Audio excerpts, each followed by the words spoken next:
So today I'm going to be posting a video on the SOG Vulcan. So this knife, spoiler alert, is very weird.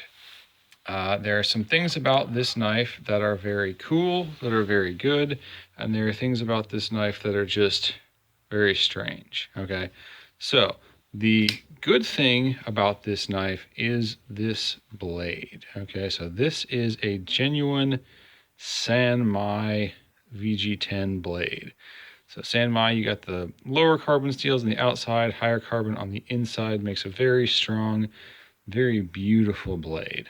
The grinds on this blade are amazingly well done. If you can see those a little bit there. It's just a beautifully executed blade.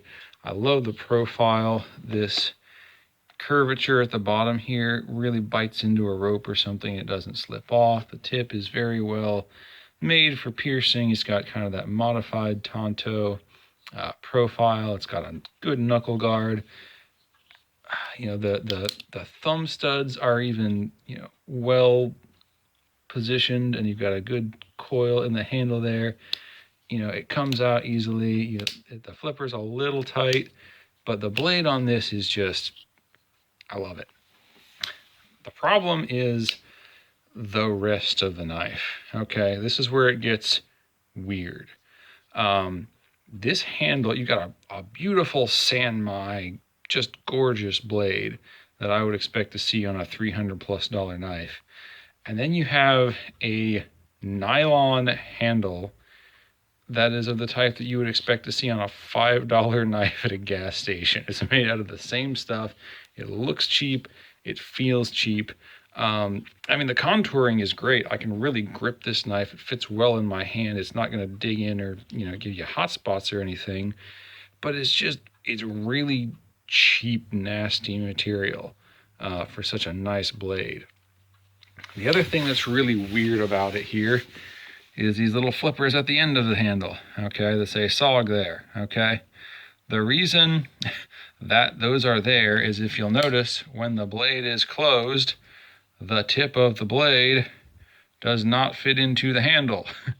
So they had to make these little metal flippers because, oh crap, what are we gonna do now? We made a handle and blade that don't fit together. So that just smacks of, we made a mistake, what do we do now? The other thing that's kind of weird is this pocket clip. It's a deep carry clip, but it slots right into the plastic there, which means it's probably going to loosen pretty quickly. And it's already kind of loose. You can see it kind of clicks back and forth there already, which, on a knife that's retailing for $160 or whatever these retail for, it's just kind of weird and kind of dumb, and they could have just put 2 screws in it and never had that problem. Add to that the fact that it doesn't match any of the other metal on the knife. You got a nice satin finish here, nice satin finish on the blade, weird bead blasted finish on the clip for some reason that eludes me.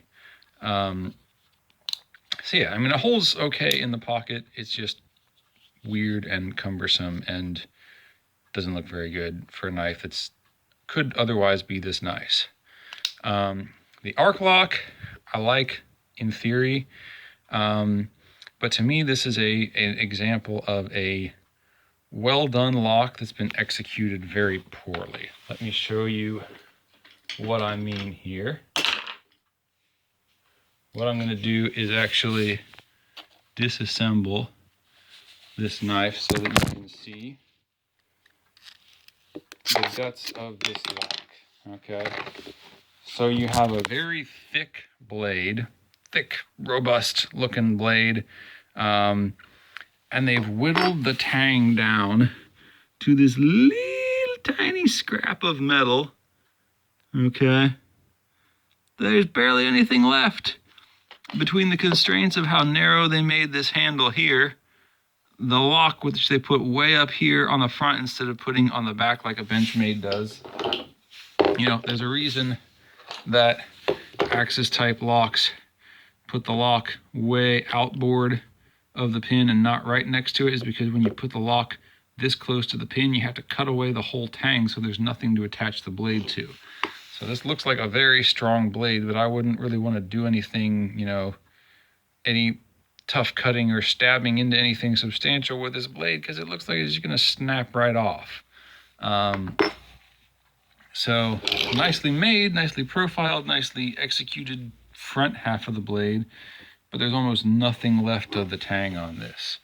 And overall, I don't really think I'm going to keep this knife. This is probably going to get sold or returned because, you know, really nice blade, love the blade, really nice profile, really weird, strange looking handle, and a well-designed lock. I mean, I love the idea of an Axis type arc lock thing that this is. But they cut out half the knife. I'm gonna cut off half the tang.